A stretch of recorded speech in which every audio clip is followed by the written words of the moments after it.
Me. Testing.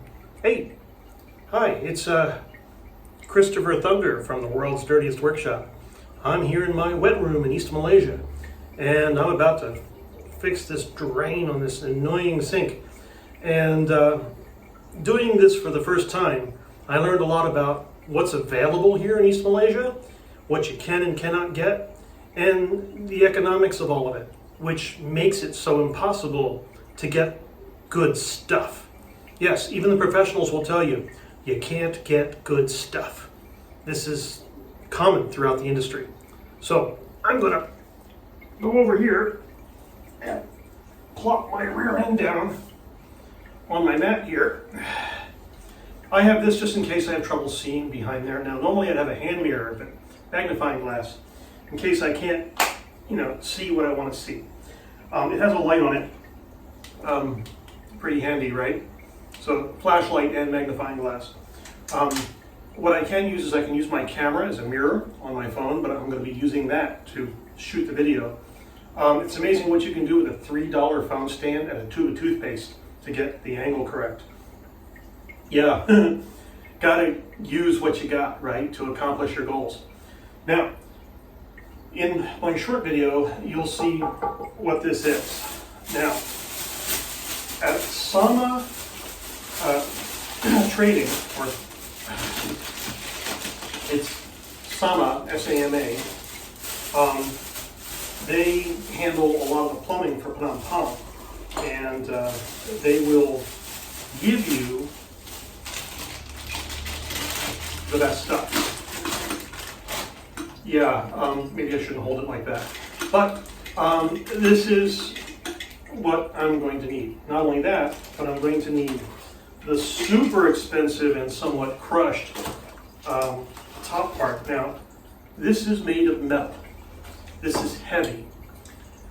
When you are looking for plumbing parts in Malaysia, feel the weight. If it's chromed plastic, it'll weigh nothing. If it's heavy steel, chrome steel, it'll have some good weight to it. Now, I'm going to take this out of here. This is a 100 ringgit part. Okay. That is twice or three times what most people will pay for such a thing. That is a good removable drain. Catches the hair in there, my wife's hair, not mine, but hers, her long black hair, right? So you just remove that and clean that out and seal it. So for, a house that's going to be grandma's for, a few months until I reclaim it again, this is going to be what I'm going to want to install. Now, there's a threaded collar here. Okay, so you have to understand how all the parts work. So here's the threaded collar. Here's the bottom seal. And when you just have a bare hole in the sink, you're just going to drop this in.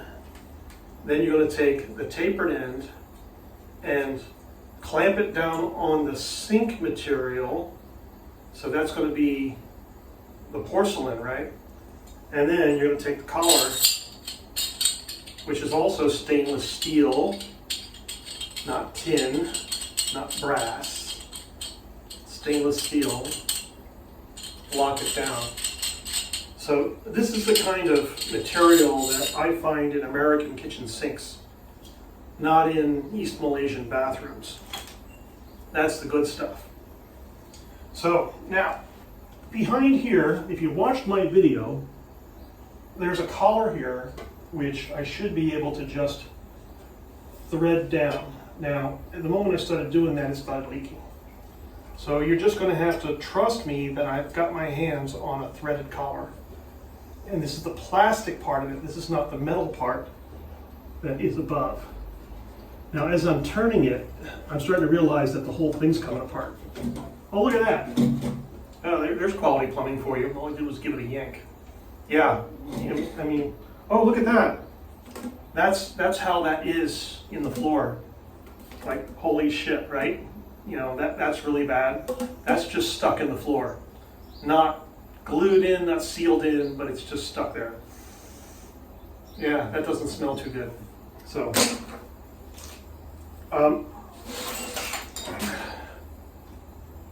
yeah, that'll work. So I'll just replace that with this. So that's how that's going to work, and that's going to go on the floor, just like that. And then I'll somehow lock that down. It looks like there's a rubber collar here, which is a seal against the floor. Wow, isn't that something? I can actually seal it into the floor, so I don't have any more of those stinky gases coming up from the drain. Okay, so this is definitely going to be better. So I'm going to take the top off here. Okay.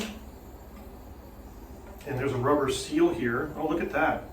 Okay, that's going to be easy. That's just like the kind of stuff you see in America, except the O-ring is not the greatest. So this is going to go in through the hole, then this. So this has to go into the sink first. Then this tapered ring, right? You have to do it taper down. You have to stretch it over the end of that, right? Just like that. And then from there, right? And then that goes into the floor. And then you pull down this little skirt over top of it to seal it into the floor. Now, what I would do is I'd run some silicone around it and clean the floor real good and stick it to the floor. Maybe even using a more adhesive type of silicone, so you can't just pull it up. It would stay there. God, that stinks. Holy crap. I'm sitting here and I'm smelling the sewer gases coming up. Holy man, that's awful. So it's a good thing the window's open. I got the fan going and the whole house is ventilated, but holy crap, that smells bad. That is my introduction to the assembly of this drain here that's going to go back behind this sink. From that, you should be able to buy anything like this and install it. And now I'm actually going to install it and see how it goes, and then I'll show you how it works. But for now, you know exactly how I'm going to install it. And I want to thank you for watching. Christopher Thunder here from the world's dirtiest workshop here in East Malaysia. Don't forget, I don't do just plumbing. I do electronics, computers, motorcycles, and a whole host of other technical things. DIY home improvement is one of my big things. Watch me. I'm going to be out there helping you every day. Thanks for watching. Bye. Oh, the floor's wet and slippery.